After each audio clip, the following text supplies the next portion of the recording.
ସୁନ୍ଦର ରଚନା ବର୍ଷା ଋତୁରେ ପଲ୍ଲୀର ଦୃଶ୍ୟ। ସର୍ବପ୍ରଥମେ ଉପକ୍ରମ। ପଲ୍ଲୀ ପ୍ରାକୃତିକ ସୌନ୍ଦର୍ଯ୍ୟର ଗନ୍ତାଘର। ପଲ୍ଲୀର ଏହି ନୈସର୍ଗିକ ଶୋଭା ସମ୍ପଦ ଯୁଗେ ଯୁଗେ କବି, ଲେଖକ, ଭାବୁକ ଓ ଦାର୍ଶନିକମାନଙ୍କୁ ଆକୃଷ୍ଟ କରିଆସୁଛି। ଋତୁଚକ୍ରର ଆବର୍ତ୍ତନରେ ପଲ୍ଲୀ ନବ ସୁଷମାରେ ବିମଣ୍ଡିତ ହୁଏ। ପ୍ରଚଣ୍ଡ ରୌଦ୍ରତାପ କ୍ଳିଷ୍ଟ ଧରାବକ୍ଷରେ ଯେତେବେଳେ ରିମଝିମ୍ ସଙ୍ଗୀତ ଗାନ କରି ପ୍ରକୃତି ଅବତରଣ କରେ, ସେତେବେଳେ ପଲ୍ଲୀ ପ୍ରାଣ ଆନନ୍ଦରେ ନାଚି ଉଠେ। ପଲ୍ଲୀର ଆକାଶ। ବର୍ଷାକାଳୀନ ପଲ୍ଲୀର ଆକାଶ ଅତ୍ୟନ୍ତ ମନୋହର। ବର୍ଷା ଆଗମନରେ ଆକାଶ ଘନ କୃଷ୍ଣ ବାଦଲରେ ଆଚ୍ଛାଦିତ ହୁଏ। ସତେ ଯେପରି ଏକ କୃଷ୍ଣକାୟ ଚାନ୍ଦୁଆ କିଏ ଟାଣିଦିଏ। ମେଘ କୋଳରେ ଚପଳା ଚିକ୍ ଚିକ୍ କରେ।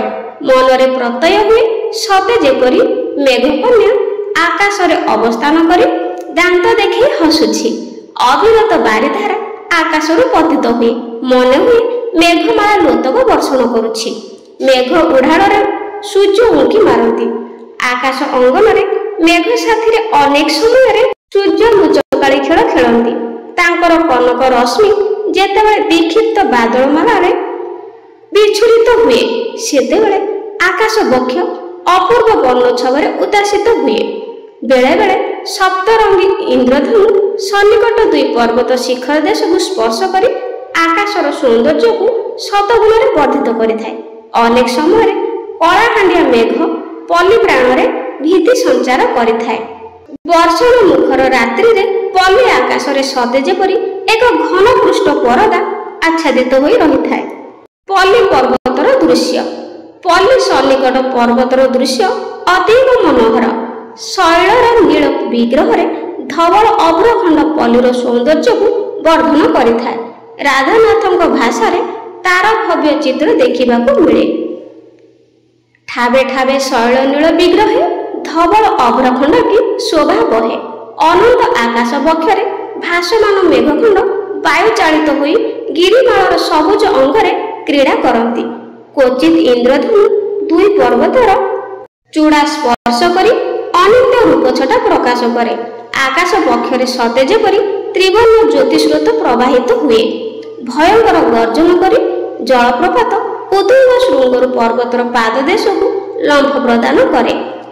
ଫଳରେ ପାର୍ବତ୍ୟ ଭୂମି ପ୍ରତିଧ୍ୱନିତ ହୁଏ। ବର୍ଷା କାଳରେ କ୍ରମଶଃ ପାହାଡ଼ ପର୍ବତର ବକ୍ଷ ସବୁଜିମାରେ ଭରିଯାଏ। ବର୍ଷା ହେଉଥିବା ବେଳେ ପାହାଡ଼ ପର୍ବତରୁ ନିଃସୃତ କ୍ଷୁଦ୍ର ଜଳଧାର ଗୁଡ଼ିକ ମଧ୍ୟ ଅତ୍ୟନ୍ତ ସୁନ୍ଦର ଦିଶୁଥାଏ। ପଲ୍ଲୀ ଦୃଶ୍ୟ। ବର୍ଷାକାଳୀନ ପଲ୍ଲୀର ଦୃଶ୍ୟ ଅତ୍ୟନ୍ତ ହୃଦୟସ୍ପର୍ଶୀ। ପଲ୍ଲୀର ଶୁଷ୍କ ନିରସ ଧୂସର ବକ୍ଷ ଉପରେ ନୂତନ ସବୁଜିମାର ଏକ ପ୍ରଲେପ ପଡ଼ିଥାଏ। ଦିଗ୍ବଳୟ ବ୍ୟାପୀ ସବୁଜ ଶସ୍ୟକ୍ଷେତ୍ର ପଲ୍ଲୀର ସୌନ୍ଦର୍ଯ୍ୟକୁ ଶତଗୁଣରେ ବର୍ଦ୍ଧନ କରିଥାଏ। ସେହି ଦିଗନ୍ତ ବିସ୍ତାରିତ ଦୃଶ୍ୟାବଳୀରେ ମାଟିର ସନ୍ତାନ କୃଷକ ଆତ୍ମବିସ୍ମୃତ ହୁଏ। ଅବାରିତ ବାରିଧାରାକୁ ସେ ଭ୍ରୂକ୍ଷେପ ନ କରି କର୍ମତତ୍ପର ହୁଏ। ପଲ୍ଲୀ ଲଳନା ପୁଷ୍କରିଣୀ ଓ ନଦୀଘାଟରୁ ଚଳଚଞ୍ଚଳ ପାଦରେ କାଖଇ ଭରା କଳସୀ ଧରି ପ୍ରତ୍ୟାବର୍ତ୍ତନ କରେ।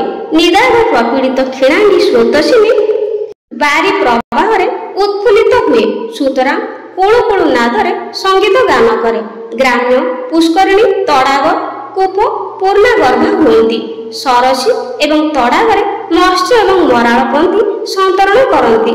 ପଲ୍ଲୀର ଶିଶୁଗଣ ଗାଁ ଦାଣ୍ଡରେ ପ୍ରବାହିତ ହେଉଥିବା ଜଳଧାରାରେ କାଗଜ ଡଙ୍ଗା ଭସାଇ ଆନନ୍ଦରେ ତାଳି ମାରନ୍ତି। ସେମାନେ ବର୍ଷା ପାଣିରେ ଭିଜି ଭିଜି ନାଚକୁଦ କରନ୍ତି। ସତେ ଯେପରି ପ୍ରାଚୀନ ଉତ୍କଳର ନୌବାଣିଜ୍ୟକୁ ସେମାନେ ଉଜ୍ଜୀବିତ କରନ୍ତି। ବର୍ଷା ହେଉଥିବା ସମୟରେ ଚାଳରୁ ଟପ୍ ଟପ୍ ପାଣି ପଡ଼େ। ଓଳି ତଳେ ତାହା କ୍ଷୁଦ୍ର କ୍ଷୁଦ୍ର ପାଣି ଫୋଟକା ସୃଷ୍ଟି କରେ। ମୁହୂର୍ତ୍ତକ ମଧ୍ୟରେ ପାଣି ଫୋଟକା ଗୁଡ଼ିକ ଫାଟିଯାଏ। ଜୀବନର କ୍ଷଣ ଭଙ୍ଗୁରତା ସମ୍ପର୍କରେ ସୂଚନା ଦିଅନ୍ତି। ଓଦା ଚାଳରୁ କୁଞ୍ଚିତ ଧୂମରେଖ ଉଠି ଆକାଶରେ ମିଳାଇଯାଏ। ଗରିବ ଲୋକମାନଙ୍କର ରୋଷେଇ ଘରେ ପାଣି ଖେଳୁଥାଏ। ପଲ୍ଲୀ ଗୃହିଣୀ ବେଳ ଥାଉ ଥାଉ ରୋଷେଇ କାମ ସାରିବାକୁ ବ୍ୟଗ୍ର ହୁଏ। ଫଳ ପୁଷ୍ପ। କଦମ୍ବ, କିଆ, କେତକୀ, ମଲ୍ଲୀ, ମାଳତୀ, ଟଗର, ତରାଟ, ନିଆଳି, ସେବତୀ ଓ ହରଗୌରା ପ୍ରଭୃତି ପୁଷ୍ପ ସମ୍ଭାରରେ ପଲ୍ଲୀ ରାଣୀର ବୁକୁ ଉଲ୍ଲସିତ ହୁଏ। ମନ୍ଦ ମନ୍ଦ ସମୀରଣରେ ସେହି ସୁରଭିତ ପଲ୍ଲୀର ଚତୁଃପାର୍ଶ୍ୱକୁ ମୋହିତ କରେ। ବାଡ଼ି ବଗିଚାରୁ ଜହ୍ନି, କାକୁଡ଼ି, କଖାରୁ ଓ ଭେଣ୍ଡି ପ୍ରଭୃତି ପନିପରିବା ମିଳେ। ପର୍ବପର୍ବାଣୀ। ବର୍ଷା ଋତୁରେ ବହୁ ପର୍ବପର୍ବାଣି ପାଳିତ ହୁଏ। ଏଗୁଡ଼ିକ ମଧ୍ୟରେ ଶ୍ରୀ ଗୁଣ୍ଡିଚା, ଚିତାଲାଗି ଅମାବାସ୍ୟା, ଝୁଲଣ ଯାତ୍ରା ଓ ରାକ୍ଷୀ ପୂର୍ଣ୍ଣିମା ପ୍ରଭୃତି ପ୍ରଧାନ। ପଲ୍ଲୀବାସୀ ଏହି ପର୍ବପର୍ବାଣି ପାଳନ କରି ଜୀବନକୁ ଆନନ୍ଦ ଉଲ୍ଲାସରେ ଉପଭୋଗ କରନ୍ତି।